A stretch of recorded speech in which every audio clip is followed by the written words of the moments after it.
Last క్లాస్లో మనం book కీపింగ్కి, ఆడిటింగ్కి, అకౌంటెన్సీకి మధ్య ఉండేటువంటి రిలేషన్ని, అలానే వాటి మధ్య ఉండేటువంటి సంబంధాన్ని మనం చూడటం జరిగింది. లాస్ట్ క్లాస్లో మనం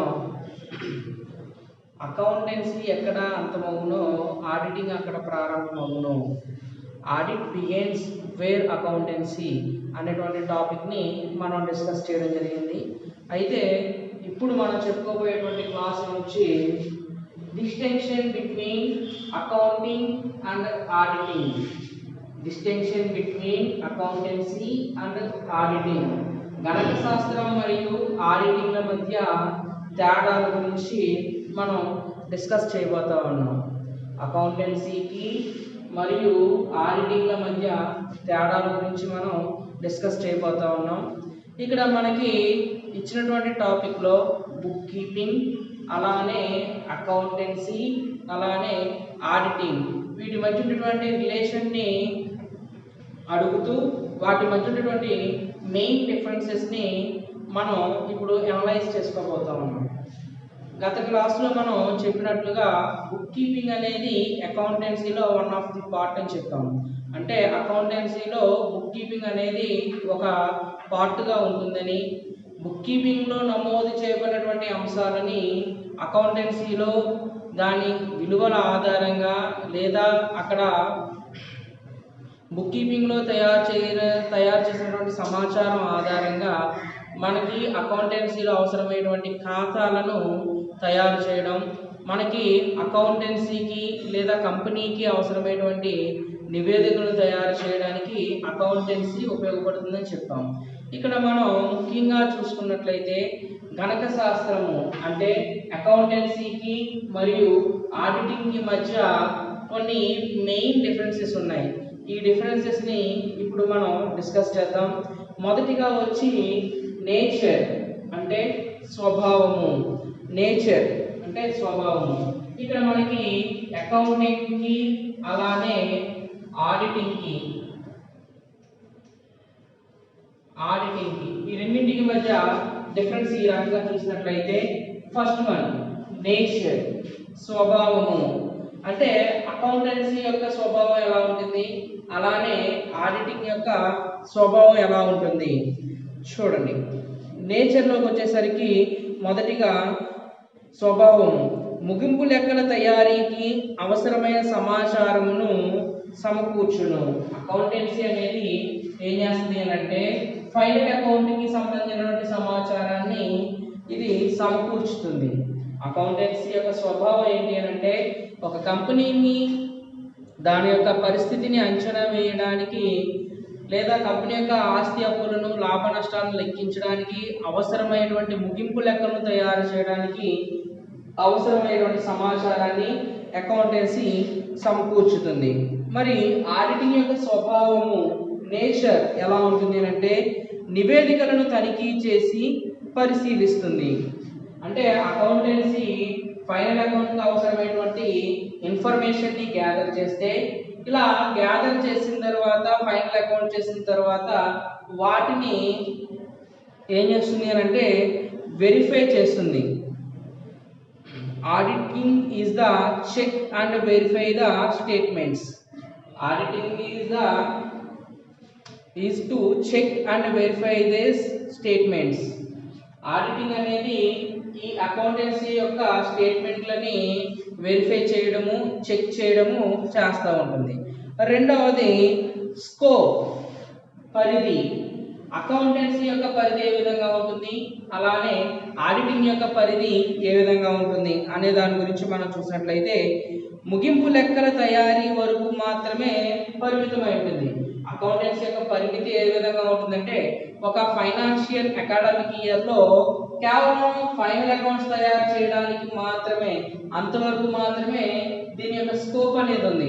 మరి ఆడిటింగ్ యొక్క స్కోప్ ఏ విధంగా ఉంది అంటే ఆడిటర్ క్లయింట్తో కుదుర్చుకున్న ఒప్పందంపై ఆధారపడి ఉంటుంది. ఆడిటర్ మరియు కంపెనీకి సంబంధించినటువంటి క్లయింట్ కుదుర్చుకున్న ఒప్పందంపై దాని యొక్క పరిధి అనేది ఆధారపడుతూ ఉంటుంది. సాధారణంగా ఆడిటర్ యొక్క నియామకం అనేది ఎక్కువగా కంపెనీ డైరెక్టర్ల చేత కానీ కంపెనీ యొక్క వాటాదారుల చేత కానీ నియమించబడుతుంది అని చెప్తున్నాం. ఇలా నియమించబడేటప్పుడు ఆడిటర్ అలానే కంపెనీకి ఆడిటర్ని ఎవరైతే నియమించుకుంటా ఉన్నారో అది కంపెనీ డైరెక్టర్లు కానివ్వండి లేకపోతే వాటాదారులు కానివ్వండి వారితో చేసుకున్నటువంటి ఒప్పందం ఆధారంగా కంపెనీలో ఆడిట్ పరిధి అనేది ఉంటుంది. తర్వాత మూడవదిగా క్వాలిఫికేషన్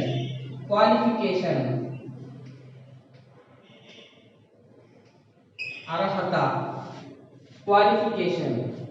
ఇక్కడ క్వాలిఫికేషన్ ఎవరికి ఏ విధంగా ఉండాలి అని అంటే కంపెనీ అకౌంటెంట్కి గతంలో మనం చెప్పుకున్నాం ఎలాంటి విద్యార్హత ఉండనవసరం లేదు, కనీసం అకౌంటింగ్ ప్రమాణాలు సూత్రాలు తెలిస్తే ఆ వ్యక్తిని అకౌంటెంట్లుగాను గుమస్తాలుగాను గుర్తించవచ్చు అని.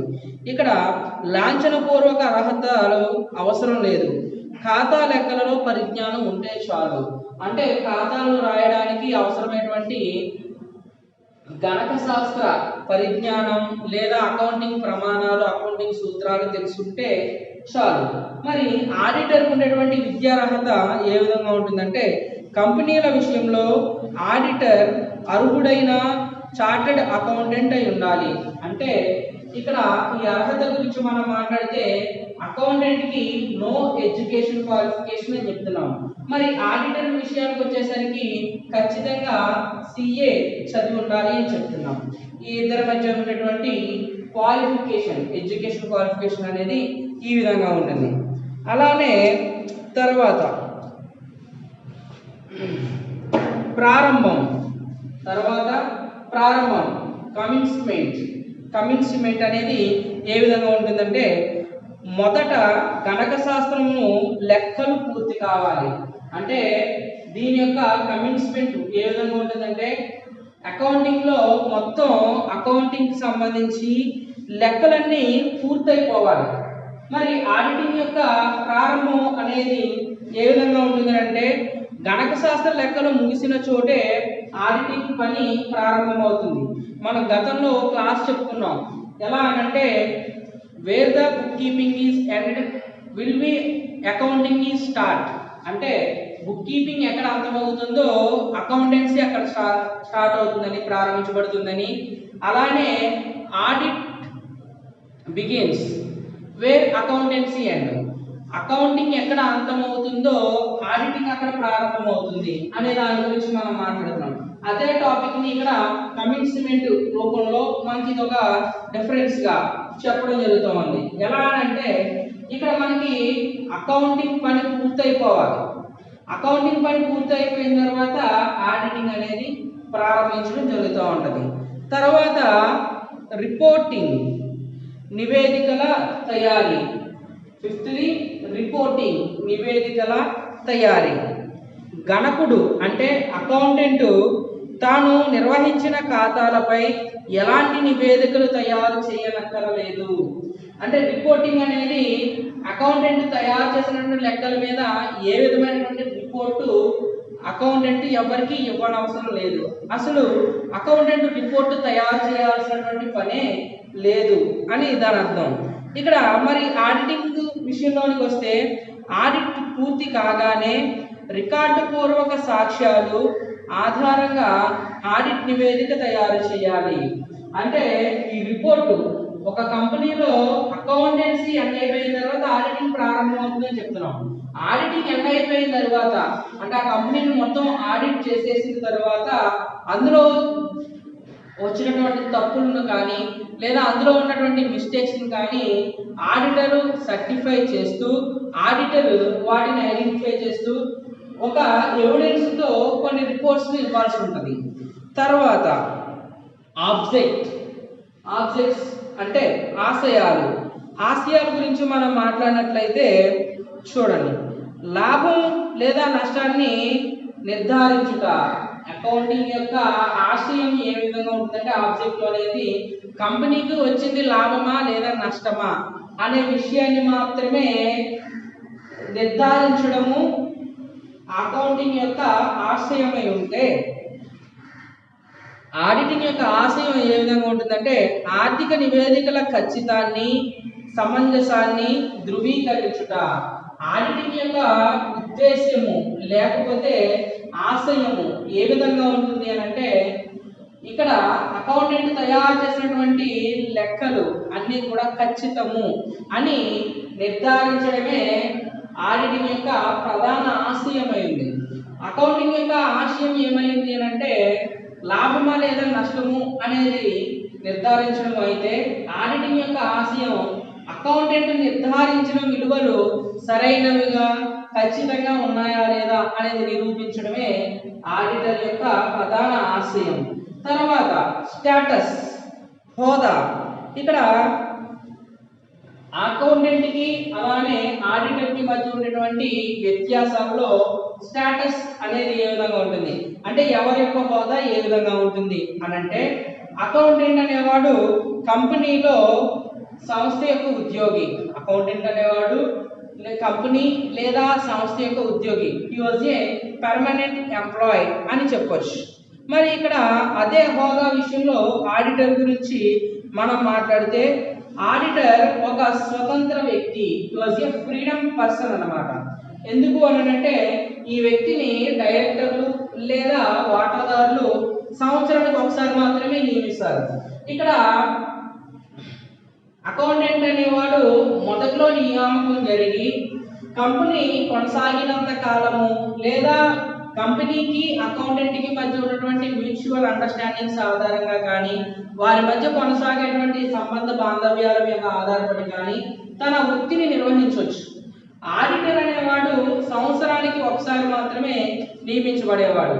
అంటే ఈ సంవత్సరం ఏ అనే ఒక ఆడిటర్ వస్తే నెక్స్ట్ ఇయర్ కూడా ఏ అనే ఆడిటర్ రావాలనే రూల్ లేదు. నెక్స్ట్ ఇయర్ వేరే ఆడిటర్ ఎవరైనా సరే ఆ కొత్తగా పాత ఆడిటర్ ప్లేస్లోకి రావచ్చు అన్నమాట. ఇక ఉద్యోగ స్వభావము, నేచర్ ఆఫ్ ఎంప్లాయ్మెంట్. ఉద్యోగ స్వభావము, ఈ నేచర్ ఆఫ్ ఎంప్లాయ్మెంట్ అనేది ఎలా ఉంటుంది అంటే, అకౌంటెంట్ సంస్థ శాశ్వత ఉద్యోగి. ఇప్పుడే మనం మాట్లాడుకున్నాం.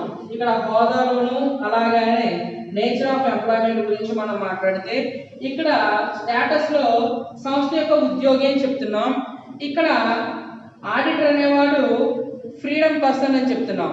అలానే నేచర్ ఆఫ్ ఎంప్లాయ్మెంట్ లో ఉద్యోగ స్వభావంలో అకౌంటెంట్ అనేవాడు కంపెనీకి పర్మనెంట్ ఎంప్లాయ్, శాశ్వత ఉద్యోగి అని చెప్తున్నాం. ఇక్కడ ఆడిటర్ అనేవాడు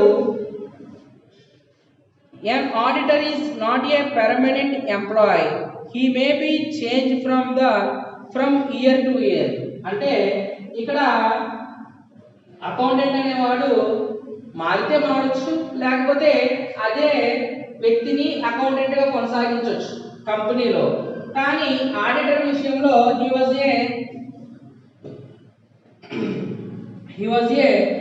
not a permanent employee, not a permanent employee. ఇతడు శాశ్వతంగా ఉండిపోయేటువంటి ఉద్యోగి కాదు.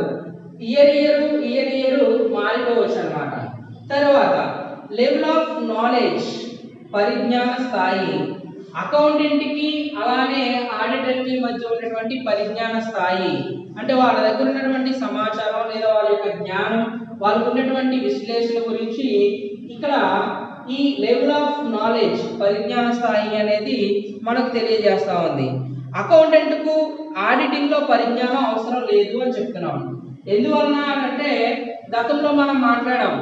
ఇక్కడ క్వాలిఫికేషన్ లో కూడా మనం మాట్లాడుతున్నాం. క్వాలిఫికేషన్ లో అకౌంటెంట్ కి ఎలాంటి విద్యార్హత ఉండనవసరం లేదు. కేవలం అకౌంటింగ్ ప్రమాణాలు, సూత్రాలు లేదా ఖాతాను తయారు చేయడంలో కొంత సాంకేతికత లేదా కొంత పరిజ్ఞానం ఉంటే చాలు అని మనం క్వాలిఫికేషన్ లో చెప్తున్నాం. అదే పాయింట్ ని ఇక్కడ మనం లెవెల్ ఆఫ్ నాలెడ్జ్ లో డిస్కస్ చేసినట్లయితే, ఈ లెవెల్ ఆఫ్ నాలెడ్జ్, పరిజ్ఞాన స్థాయిలో అకౌంటెంట్ కి ఏ నాలెడ్జ్ ఉండడం అవసరం లేదంటే ఆడిటర్ కు ఉండేటువంటి నాలెడ్జ్ ఉండడం అవసరం లేదు. ఇక్కడ మనం క్వాలిఫికేషన్ లో చూస్తే ఆడిటర్ అనేవాడు ఖచ్చితంగా ఏం చేయాలి, సిఏ చేసి ఉండాలి అని చెప్తున్నాం. మరి అకౌంటెంట్ కి ఎలాంటి ఎడ్యుకేషన్ క్వాలిఫికేషన్ అవసరం లేదని చెప్తున్నాం. అందువలన అకౌంటెంట్ కి ఆడిటర్ కి ఉన్నటువంటి నాలెడ్జ్ ఉండనవసరం లేదు. ఇక్కడ అదే ఆడిటర్కి ఆడిట్ నాలెడ్జ్తో పాటుగా అకౌంటింగ్ నాలెడ్జ్ కూడా ఉండాలి. ఇక్కడ లెవెల్ ఆఫ్ నాలెడ్జ్ పరిజ్ఞాన స్థాయి గురించి మనం మాట్లాడితే ఆడిటర్ విషయంలో ఆడిటర్కు అకౌంటింగ్లో కూడా పరిజ్ఞానం అవసరం. అంటే ఇక్కడ అకౌంటెంట్ చేసినటువంటి తప్పులను మోసాలను గుర్తించడానికి ఐడెంటిఫై చేయడానికి ఆడిటర్కి ఏముండాలి అంటే ఆడిటింగ్ పరిజ్ఞానంతో పాటుగా అకౌంటింగ్ పరిజ్ఞానం కూడా ఉండాలి. ఇది లెవెల్ ఆఫ్ నాలెడ్జ్. తర్వాత డ్యూరేషన్ ఆఫ్ వర్క్ పని వ్యవధి అంటే అకౌంటెంట్ యొక్క పని వ్యవధి ఏ విధంగా ఉంటుంది, అలానే ఆడిటర్ యొక్క పని వ్యవధి అనేది ఏ విధంగా ఉంటుంది అనే దాని గురించి మనం మాట్లాడితే ఇక్కడ అకౌంటెంట్ అనేవాడు he was a permanent employee అని చెప్తున్నాం. ఆడిటర్ విషయంకి వచ్చేసరికి he was a not a permanent employee అని చెప్తున్నాం. ఇక్కడ కంపెనీలో శాశ్వతంగా ఉండేవాడు కాబట్టి సంవత్సరం పొడవునా మొత్తం టోటల్ ఇయర్ అంతా కూడా తన యొక్క పనిని నిర్వర్తించాల్సి ఉంటుంది. అకౌంటెంట్ అనేవాడు ఏం చేయాలంటే సంవత్సరం పొడవునా తన యొక్క పనిని చేస్తూ ఉండాలి. ఇక ఆడిటర్ విషయంలోకి వచ్చేసరికి సంవత్సరాంతాన లేదా నియతాధికారికంగా చేపట్టాలి. అంటే ఆడిటర్ అనేవాడు సంవత్సరం చివరన కానీ లేదా కమిట్మెంట్ అని చెప్తున్నాం. ఈ కమిట్మెంట్ ప్రకారంగా మనం ఆడిటరు అలానే క్లయింట్ కుదుర్చుకున్న ఒప్పందం ఆధారంగా కానీ వచ్చి తన యొక్క పనిని నిర్వర్తించాల్సి ఉంటుంది. ఇది పని వ్యవధి. తర్వాత ప్రొఫెషనల్ రెగ్యులేషన్ వృత్తి నిబంధనలు. ప్రొఫెషనల్ రెగ్యులేషన్ వృత్తి నిబంధనలోనికి వచ్చేసరికి అకౌంటింగ్ యొక్క వృత్తి నిబంధనలు ఏవి ఉంటాయి, అలానే ఆడిటర్ యొక్క వృత్తి నిబంధనలు ఏ విధంగా ఉంటాయి అనంటే వృత్తిపర నిబంధనలకు లోబడాల్సిన అవసరం లేదు. ఇక్కడ అకౌంటెంట్ అనేవాడు వృత్తికి సంబంధించినటువంటి నిబంధనలకు లోబడి పని చేయాల్సిన అవసరం లేదు. కానీ ఆడిటర్ వృత్తికి సంబంధించినటువంటి కొన్ని నిబంధనలు గవర్నమెంట్కి సంబంధించినటువంటి కొన్ని రెగ్యులేషన్స్ని రూల్స్ని ఫాలో అవుతూ తన యొక్క వర్క్ని లేదా తన యొక్క జాబ్ని చేయాల్సి ఉంటుంది. తర్వాత నేచర్ ఆఫ్ అప్రోచ్ పందా తీరు అంటే ఇక్కడ అకౌంటెంట్ నిర్మాణకర్త అంటే ఉన్నటువంటి సమాచారాన్ని ఆధారంగా చేసుకుని తనకి నచ్చిన విధంగా కానీ లేదా తనకు తెలిసినటువంటి విధంగా కానీ సమాచారాన్ని తయారు చేయొచ్చు. అందువలన ఇక్కడ నేచర్ ఆఫ్ అప్రోచ్లో అకౌంటెంట్ మనం ఏమని చెప్తామంటే సమాచార కర్త లేదా అకౌంటింగ్ నిర్మాణకర్త అని చెప్తున్నాం. మరి ఆడిటర్ని ఏమని చెప్తామంటే విశ్లేషణకర్త అంటే ఇక్కడ అకౌంటెంట్ తయారు చేసినటువంటి లేదా నిర్మించినటువంటి నిర్మాణాన్ని లేదా అకౌంటెంట్కి తెలిసిన పరిజ్ఞానం ద్వారా రాసినటువంటి సమాచారాన్ని విశ్లేషణ చేసి దాంట్లో ఉన్నటువంటి తప్పొప్పులను గుర్తించి కంపెనీ యొక్క యాజమాన్యానికి కంపెనీలో ఉన్నటువంటి వాటాదారులకి తెలియజేసేటువంటి బాధ్యత నేచర్ ఆఫ్ అప్రోచ్లో ఆడిటింగ్కి మనం చెప్పడం జరుగుతూ ఉంది. తర్వాత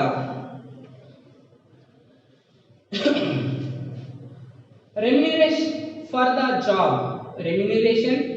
ద జాబ్ కార్యఫలం అంటే ఇక్కడ అకౌంటెంట్కి ఏ విధమైనటువంటి ప్రతిఫలం లభిస్తుంది, ఆడిటర్కి ఏ విధమైనటువంటి ప్రతిఫలం లభిస్తుంది అనే డిఫరెన్స్ గురించి మనం మాట్లాడితే చూడండి. అకౌంటెంట్ నెలవారీ జీతం పొందుతాడు. అకౌంటెంట్కి మనం సంబంధించి చూడండి ఇక్కడ నేచర్ ఆఫ్ ఎంప్లాయ్మెంట్ స్టేటస్ ఈ రెండు విషయాలని మనం జాగ్రత్తగా గమనించినప్పుడు ఈ వాజ్ ఏ పర్మనెంట్ ఎంప్లాయ్ అని మాట్లాడుతున్నాం. అందువలన కంపెనీలో ఉండేటువంటి శాశ్వత ఉద్యోగి అకౌంటెంట్ కంపెనీలో ఉండేటువంటి శాశ్వత ఉద్యోగి కాబట్టి ప్రతి నెల జీతం పొందుతాడు. మరి ఆడిటర్ విషయానికి వచ్చేసరికి సంవత్సరానికి ఒకసారి మాత్రమే నియమించబడేవాడు కాబట్టి ఆడిటర్ యొక్క జీతం అనేది ఎలా ఉంటుంది అంటే ఆడిటర్ తన పనికి ఏకమొత్తంగా పొందుతాడు. ఆడిటర్ తన పనికి ఏకమొత్తంగా తన మొత్తాన్ని పొందుతాడని చెప్తున్నాం.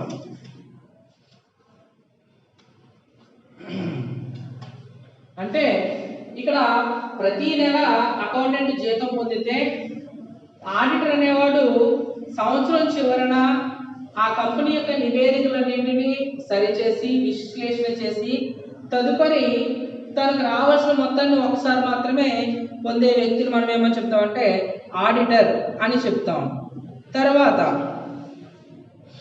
ఎడిషనల్ వర్క్, అదనపు పని. ఎడిషనల్ వర్క్ అనేది ఎలా ఉంటుంది అంటే అకౌంటెంట్కు ఎలాంటి పరిస్థితులలోనూ ఆడిటింగ్ కార్యభారాన్ని అప్పగించడం జరగదు.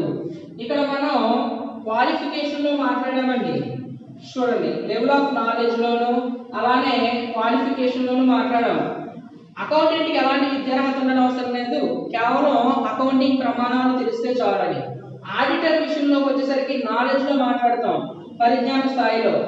ఆడిటర్కి ఆడిటింగ్తో పాటుగా అకౌంటింగ్ నాలెడ్జ్ కూడా ఉండాలి అని చెప్తున్నాం. ఇక్కడ అదే ఎడిషనల్ వర్క్ విషయంలో మనం మాట్లాడితే ఈ ఎడిషనల్ వర్క్లో అకౌంటెంట్కి ఎలాంటి విద్యార్హత లేదు, పైగా అకౌంటింగ్ ప్రమాణాలు ఒకటే తెలిస్తే చాలు. అందువలన ఈ అకౌంటెంట్కి ఆడిటర్ బాధ్యతలు అప్పగించాం. కానీ కొన్ని సందర్భాలలో ఆడిటర్కి ఆడిటింగ్ బాధ్యతలే కాకుండా అకౌంటింగ్ బాధ్యతలని కూడా అప్పగించడం జరుగుతూ ఉంటుంది. అంటే ఇది ఆడిటర్కి అదనపు పని. ఏంటి ఆ అదనపు పని? ఎడిషనల్ వర్క్ అని అంటే తను ఆ స్టేట్మెంట్స్ని ఎనలైజ్ చేయడమే కాకుండా కంపెనీలో అకౌంటెంట్ ఇచ్చినటువంటి వివరాలు తప్పుగా ఉన్నప్పుడు ఆ వివరాలను ఆధారంగా చేసుకుని మళ్ళీ అకౌంటెన్సీ ఫైనల్ అకౌంట్స్ని తయారు చేయాల్సి ఉంటుంది ఆడిటర్. తర్వాత నియామకం, అపాయింట్మెంట్. నియామకం, ఎవరు నియమిస్తారు అంటే అకౌంటెంట్ని ఎవరు నియమిస్తారు, అలానే ఆడిటర్ని ఎవరు నియమిస్తారు అని అంటే అకౌంటెంట్ మేనేజ్మెంట్ వారిచే నియమించబడతాడు. అకౌంటెంట్ అనేవాడు ఎవరు నియమిస్తారంటే కంపెనీ యొక్క మేనేజ్మెంట్ వారు నియమించడం జరుగుతూ ఉంటుంది. మరి ఆడిటర్ని ఎవరు నియమిస్తారు అని అంటే ఆడిటర్ యజమానులచే అనగా వాటాదారులచే నియమించబడతాడు. మనం కంపెనీ టాపిక్స్ గురించి మనం మాట్లాడుతున్నప్పుడు share holders is the real owner of the company అని మనం మాట్లాడతాం. Share holders is the real owner of the company. Company నిజమైన యజమానులు ఎవరనంటే కంపెనీలో ఉన్నటువంటి ఈక్విటీ షేర్ హోల్డర్స్. వాళ్ళ చేత ఈ ఆడిటర్ యొక్క అపాయింట్మెంట్ అనేది జరుగుతూ ఉంటుంది. ఇక ఫైనల్గా స్వేచ్ఛ, ఫ్రీడమ్. ఎవరికి ఎలాంటి స్వేచ్ఛ ఉంటుందంటే అకౌంటెంట్ కంపెనీలో ఉన్నటువంటి పర్మనెంట్ ఎంప్లాయీ కాబట్టి తనకి అంత ఫ్రీడమ్ ఉండదు. అంటే పర్టికులర్ టైం పీరియడ్లో వచ్చి కొన్ని రూల్స్ అండ్ రెగ్యులేషన్స్ ప్రకారంగా తన యొక్క వర్క్ని కంప్లీట్ చేయాల్సి ఉంటుంది. కాబట్టి అకౌంటెంట్కి ఆశించినంత లేదా అనుకున్నంత ఫ్రీడమ్ ఏమి దొరకదు. మరి ఆడిటర్ విషయంలోకి వచ్చేసరికి ఆడిటర్ని ఎవరు అపాయింట్ చేస్తారని చెప్తున్నాం అంటే company real owners, own owner of the company ఎవరంటే ఈక్విటీ షేర్ హోల్డర్స్. వాళ్ళ చేత నియమించబడతాడు కాబట్టి వాళ్ళ ద్వారా తను కొంత ఫ్రీడమ్ని పొందుతాడు. అంటే తను మొత్తానికి ఒకసారి మాత్రమే రెమ్యూనరేషన్ పొందుతాడండి. ఆ రెమ్యూనరేషన్ పొందడం వలన లేదా అతను ఉన్నటువంటి కమిట్మెంట్, ఇక్కడ మనం తనతో కుదుర్చుకున్నటువంటి కమిట్మెంట్ వలన ఆడిటర్కి ఏం జరుగుతుందంటే ఫ్రీడమ్ జరుగుతుంది. తనకు నచ్చిన టైంలో వచ్చి కంపెనీని లేదా ఫైనల్ అకౌంట్స్ని ఆడిట్ చేసి అనలైసిస్ చేసి వెళ్ళిపోవచ్చు. ఇక్కడ నెలవారీ జీతం పొందేటువంటి ఆడిటర్ అకౌంటెంట్కి ఒకసారిగా మాత్రమే ప్రతిఫలం పొందేటువంటి ఆడిటర్కి మధ్య ఫ్రీడమ్ విషయంలో ఎక్కువ ఫ్రీడమ్ ఎవరు ఉంటుందంటే ఆడిటర్కి ఎక్కువ ఫ్రీడమ్ ఉంటుంది. ఈ విధంగా మనకి మెయిన్ పాయింట్స్ అన్నమాట, మెయిన్